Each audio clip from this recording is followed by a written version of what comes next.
दिक्षूस recipes and व्लॉग्समध्ये तुमच्या सर्वांचं खूप खूप मनापासून स्वागत आहे। तर आज आपण अळूचे फतफते कसे करायचे ते बघणार आहोत। तर चला तर मग रेसिपीला आपण सुरुवात करूया।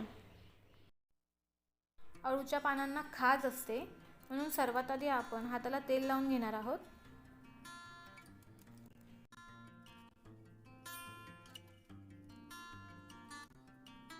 तर इथे आता आपल्याला सर्वात आधी अळूचे पान धुवून घ्यायचे आहे, त्यानंतर आपल्याला याचं सुरीने कट करून घ्यायचे आहे। देठ कट केल्यानंतर थोडंसं जे राहतं देठाकडे ते आपण हे असं काढून घ्यायचं आहे हाताने। तर हे मी तिन्ही साईडचं काढून घेतलेलं आहे आणि अशाच पद्धतीने मी सर्व पानं करून घेते। हा जो देठ आहे याला दोन्ही बाजूने कट करून घ्यायचं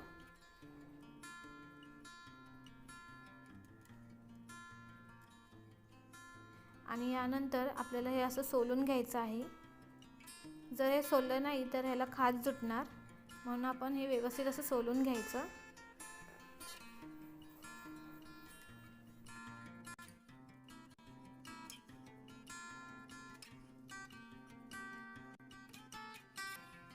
असेच मी सर्व देठ हे सोलून कट करून घेते। तर सर्वात आधी आपण अळूची पानं कट करून घेणार आहोत। तर त्यासाठी अळूच्या पानांना आपल्याला हे असं एकावर एक ठेवून द्यायचे आहे। त्यानंतर आपल्याला ही एक साइड अशी फोल्ड मारून घ्यायची आहे आणि गोल रोल तयार करायचा। त्यानंतर इथे मी ही पुढची बाजू थोडी कापून घेतलेली आहे। तर इथे आता आपल्याला हे बारीक बारीक कापून घ्यायचं आहे। तुम्हाला मी जवळून दाखवते।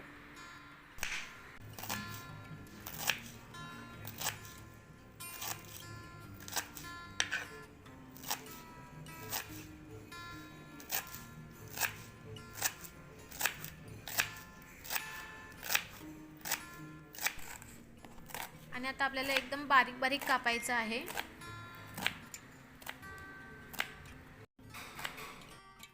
तर अशाच पद्धतीने आपल्याला ही सर्व अळूची पानं कापून घ्यायची आहेत। तर मी ही अळूची पानं सर्व कापून घेते आणि त्यानंतरच आपण हे देठ कापायला घेऊया।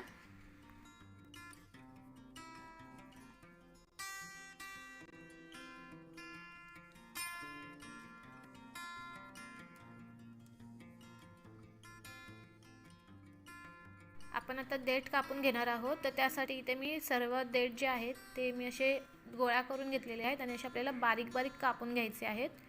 तुम्ही जवळून बघू शकता। तर हे सर्व मी असे कापून घेते। तर इथे आपल्याला अळूची पानं आणि अळूचे देठ हे आपल्याला कुकरला लावून घ्यायचे आहे। तर इथे मी कुकरला 2 शिट्या मारून घेणार आहे, पण त्याआधी आपल्याला यामध्ये 1 तांब्या पाणी घालायचं आहे। लक्षात ठेवा, यामध्ये आपल्याला जास्त पाणी घालायचं नाही आहे। तर इथे मी चणे, शेंगदाणे, वाल आणि मका चांगलं धुवून घेतलेलं आहे आणि यानंतर आता आपल्याला कुकरला शिट्टी मारून घ्यायची आहे। तर त्यासाठी इथे आपल्याला थोडंसं पाणी घालायचं आहे। इथे आता आपल्या कुकरची शिट्टी होईल तोपर्यंत आपण वाटप काढून घेऊया। तर इथे वाटपासाठी आपल्याला हिरव्या मिरच्या, कोथिंबीर आणि ओलं खोबरं लागणार आहे। तर इथे मी वाटप काढून घेते आणि मग तुम्हाला दाखवते।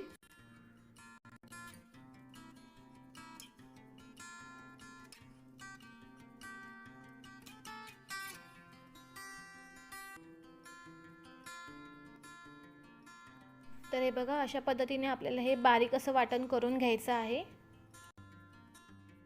आणि हे जे आपण अळू उकडवलं होतं त्याला असं हे स्मॅश करून घ्यायचं आहे पूर्ण। हे बघा, तुम्ही बघू शकता।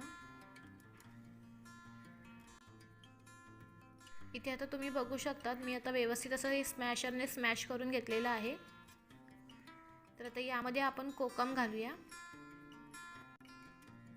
हे मिक्स करून आता आपल्याला असंच साईडला ठेवून द्यायचं आहे। हे सुद्धा उकडलेले आहेत आणि आता आपण अळूमध्ये जे शेंगदाणे, मका हे जे उकडून घेतलं होतं ते घालून घेणार आहोत।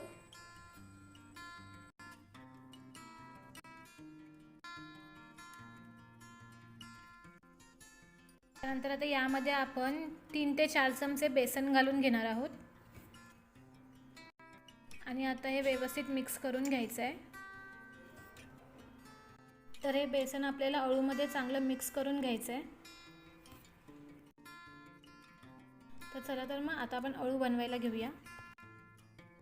तर सर्वात आधी 3 ते 4 चमचे तेल घाला। इथे आता तेल चांगले तापले तर यामध्ये आता आपण राई घालून घेऊया। राई चांगली तडतडली की आता यामध्ये आपण 5 ते 6 लसूण पाकळ्या या ठेचून घालायच्या आहेत।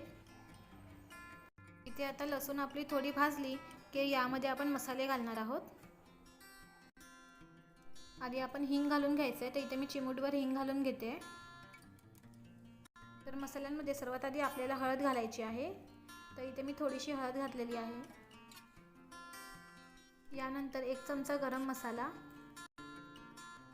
2 चमचे काश्मीरी लाल मिरची पावडर घालायची आहे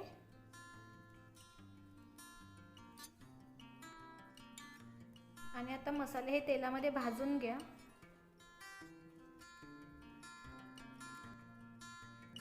यानंतर आता आपल्याला यामध्ये सर्व अळू घालून घ्यायचा आहे।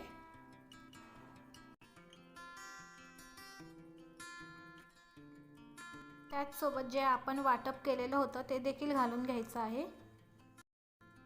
त्यानंतर आता हे सर्व आपल्याला व्यवस्थित मिक्स करून घ्यायचं आहे।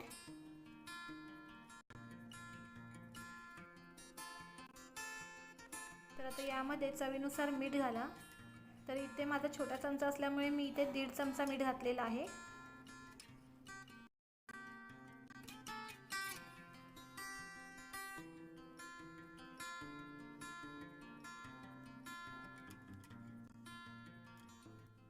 आणि अळू शिजेपर्यंत झाकण मारून ठेवा।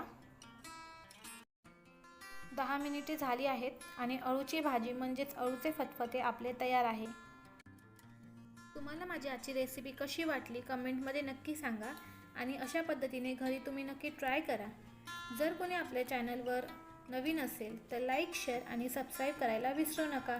सोबतच बाजूच्या बेल आयकॉनवर क्लिक करून ऑलवर क्लिक करा, जेणेकरून तुम्हाला माझ्या नवनवीन रेसिपीजचे नोटिफिकेशन येईल आणि तुम्ही माझे व्हिडिओ सर्वात आधी पाहू शकता।